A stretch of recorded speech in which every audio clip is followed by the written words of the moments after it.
In videos earlier in this playlist, I sent this message to Copilot and it responded appropriately and it gave us information on variables, which I've already covered in a previous video. It went on to talk about Python data types and it gave us an overview of the data types.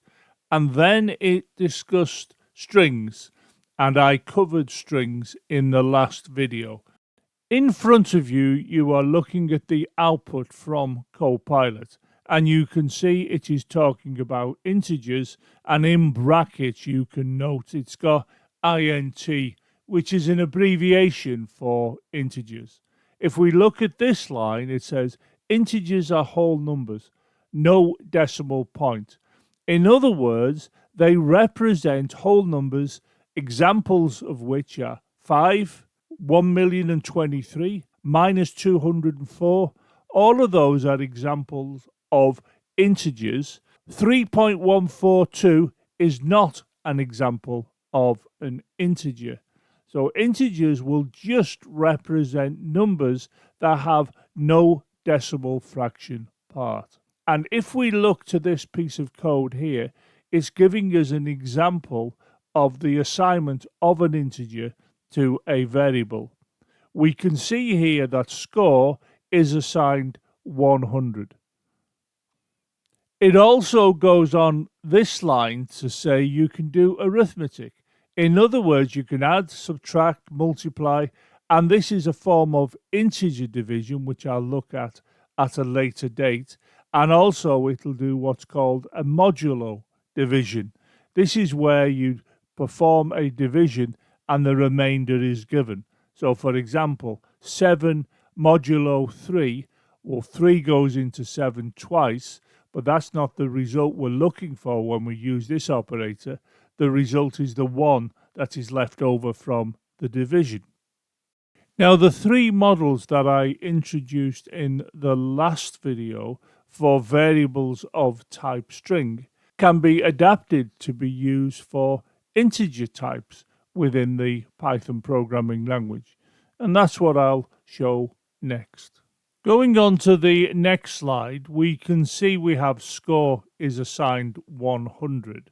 And if we take the model that is suggested by Copilot, what we will have under these circumstances is a box, and the 100 will be stored within this box, and then the box is labeled with score, because score is the name of the variable shown here. We just have to appreciate that the box in this instance will be responsible for storing a type which is integer, whereas before when we looked at the string, the type of the box was regarded as being string, whereas here this box is responsible for storing an integer of which 100 is an example. The next slide shows another acceptable model for this assignment statement.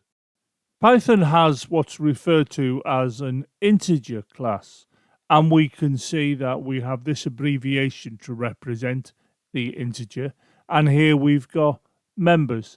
Now, these members will hold things like data fields, and that will be responsible, for example, for holding the 100 in the assignment statement above. But the member field also has operations defined, operations such as addition, subtraction, multiplication. And whatever integer we use within our programs will be instances of this integer class. And the integer class will define what the object is capable of doing and what it is capable of storing. Because Python from the ground up is an object-oriented language. Now, of course, you don't have to think about objects at this stage of your learning, but I think it's a good idea to slowly introduce them. So when you see a program statement like this, you need to bear in mind that this is going to create an instance of a class. And because this is 100, it is going to be an instance of the integer class. So when we have this assignment statement executed, we're going to get an instance of the class, which I like to show here as this circular shape with the 100 in the center. Then, of course, we label this with score because that's the name of the variable here.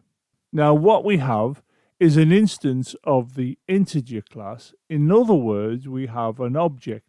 And in this case, it is an integer object because it's based on the integer class. Now, there is another model that I prefer when I'm thinking of the object-oriented nature of the Python programming language, and I'm going to show that on the next slide. Here you can see score is assigned 100.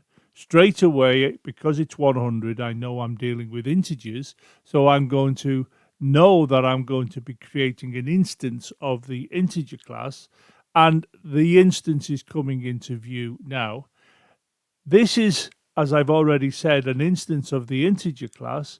Another word for that is object. So this is an example of an object. I don't then label this object.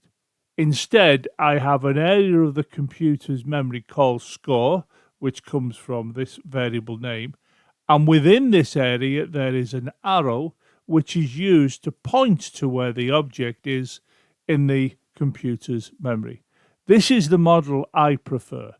Now, in reality, if I'm just thinking of algorithms storing values in variables, I go with the box one in my mind's eye. But when I start thinking in terms of object-oriented programming to get at the, in my view, better features of the programming language, I think of this model here because it is a more true reflection of the object-oriented nature of computer programming.